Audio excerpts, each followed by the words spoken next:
तर hello everyone. तर या व्हिडिओमध्ये आपण आज शब्दरूपाने हे प्रकरण बघणार आहोत. तर या ट्रिकद्वारे क्वेश्चन कसे सॉल्व करायचे हे आपण बघूया. तर जे शब्दरूपाने प्रकरण आहे यावरती 10 मार्क्सचे क्वेश्चन येतात. तर जे इकारांत पुल्लिंग शब्द आहे त्यामध्ये प्रथमासाठी जसा शब्द आहे तसाच ठेवायचा, द्वितीयासाठी म, तृतीयासाठी ना, चतुर्थीसाठी ए, पंचमीसाठी ए विसर्ग, षष्ठीसाठी दीर्घ ए विसर्ग आणि सप्तमीसाठी ओ. तर जे इकारांत पुल्लिंग शब्द आहे त्यासाठी प्रथमासाठी सेम तो शब्द आणि द्वितीयासाठी म, ना, वे, ओ विसर्ग ओ. तर जो स्त्रीलिंगी शब्द आहे त्यामध्ये आकारांत स्त्रीलिंग शब्द, इकारांत स्त्रीलिंग शब्द, दीर्घ इकारांत स्त्रीलिंगी शब्दामध्ये जो प्रथम आहे तो सेम ठेवायचा. त्यानंतर द्वितीयामध्ये म, या, ए, या विसर्ग याम.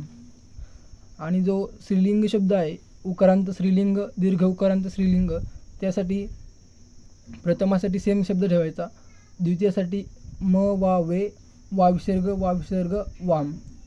त्यानंतर तिन्ही म्हणजे हलंत शब्द असतात जे पुल्लिंगी, स्त्रीलिंगी आणि नपुंसकलिंगी, त्यासाठी प्रथमासाठी सेम, द्वितीयासाठी सेम.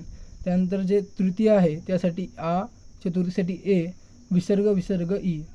जे तिन्ही शब्द असतात ऋकारांत शब्द त्यासाठी म्हणजे की धातृ शब्द, त्यासाठी ता, तरम, त्रा, त्रे, तू, तरी.